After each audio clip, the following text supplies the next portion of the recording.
दोस्तों, स्वागत है आपका सफलता की राह पर। कहते हैं जब भी किसी व्यक्ति को सफलता की राह पर या फिर कामयाबी की राह पर चलना होता है तो उसे कई प्रकार की कठिनाइयाँ और परेशानियों का सामना करना पड़ता है। वहीं कठिनाइयाँ उस व्यक्ति को कैसे मजबूत बनाती है, आइए जानते हैं इस कहानी से। एक घर में बूढ़े बाबूजी जो नौकरी से रिटायर हो चुके थे, उनका एक बेटा और बहू रहा करते थे। बहू प्रेग्नेंट थी। बूढ़े बाबूजी रिटायर होने के बाद सुबह शाम घूमने चले जाया करते थे। बाबूजी नेक और समझदार इंसान थे। वह अपने बच्चों से बहुत ही ज़्यादा प्यार करते थे। बहू और बेटा उनकी पूरी तरह से सेवा करते थे। वह किसी भी काम की शुरुआत करते थे तो अपने पिताजी से राय जरूर लेते थे। एक बार बेटा और बहू आपस में बोल रहे थे कि वह अपने आने वाले बच्चों को अच्छे से पालेंगे और उसे कभी भी कठिनाइयों का सामना नहीं करने देंगे। पिताजी यह सारी बातें सुनकर उनके पास आते हैं और पूछते हैं, तुम अपने बच्चों की परवरिश कैसे करोगे? तो दोनों कहते हैं, पिताजी हम अपने बच्चे को कभी भी किसी प्रकार की कोई कमी नहीं होने देंगे और ना ही उसे कठिनाइयों का सामना करने देंगे। यह बोलते हुए वह अपने पिताजी से पूछते हैं, हम ठीक तो कह रहे हैं ना पिताजी? पिताजी वहाँ से शांत होकर चले जाते हैं।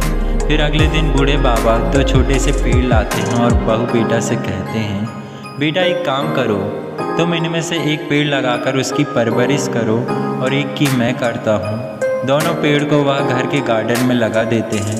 हर दिन उसका बेटा और बहू उस पेड़ को सुबह शाम 2-2 गिलास पानी देते हैं और उसे ज़्यादा धूप भी नहीं पड़ने देते हैं। किंतु बाबूजी हर दिन मात्र 1 गिलास ही पानी डालते थे और उसे धूप का सामना करने देते थे। एक दिन जब सुबह बेटा और बहू पेड़ को देखने आए तो उन्होंने देखा कि उनका पेड़ गिरकर मुरझा गया है। वह बोले, हाँ कल रात को तेज़ी से तूफान आया था, उसी कारण ऐसा हुआ होगा। वह सोचे हमारा पेड़ गिरा है तो पिताजी का भी ज़रूर गिरा होगा। उन्होंने जैसे ही पिताजी के पेड़ की तरफ देखा तो वह हैरान रह गए। बिल्कुल अडिग होकर उनका पेड़ खड़ा हुआ था, हवाओं में लहरा रहा था। वहाँ बाबूजी आते हैं तो बेटा कहता है, पिताजी हमारा पेड़ तो गिर गया पर आपका बिल्कुल अडिग खड़ा हुआ है। तो पिताजी बोलते हैं, बेटा यह तो होना ही था, तुमने अपने पेड़ को ज़रूरत से ज़्यादा भोजन और पानी दे रखा था जिससे उसकी जड़ें विकसित नहीं हो पाई। धूप न लगने से वह कमज़ोर हो गया जिससे वह गिर गया। किंतु मेरे पेड़ को जितना पानी और भोजन चाहिए था केवल उतना ही मैं दिया करता था और उससे हमेशा धूप का सामना करने दिया करता था, जिससे उसकी जड़ें मजबूत हुई। वह अडिग खड़ा रहा और रात के तूफान में गिरा भी नहीं। इसी पेड़ की तरह मेरे बच्चों, यदि तुम अपने बच्चों को पूरी ज़िंदगी कठिनाइयाँ और परेशानी का सामना नहीं करने दोगे तो वह बड़ा होकर सिर्फ तुम पे ही डिपेंड होगा और जीवन में खुद कुछ नहीं कर पाएगा।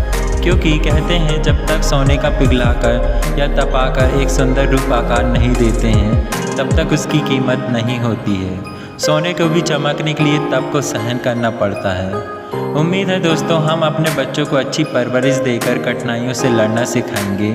आज के लिए इतना ही, फिर मिलते हैं नेक्स्ट वीडियो में। यदि आपको वीडियो पसंद आए तो लाइक शेयर कमेंट ज़रूर करें, सब्सक्राइब कर दें और आगे की वीडियो की जानकारी के लिए बेल आइकन ज़रूर दबा दें।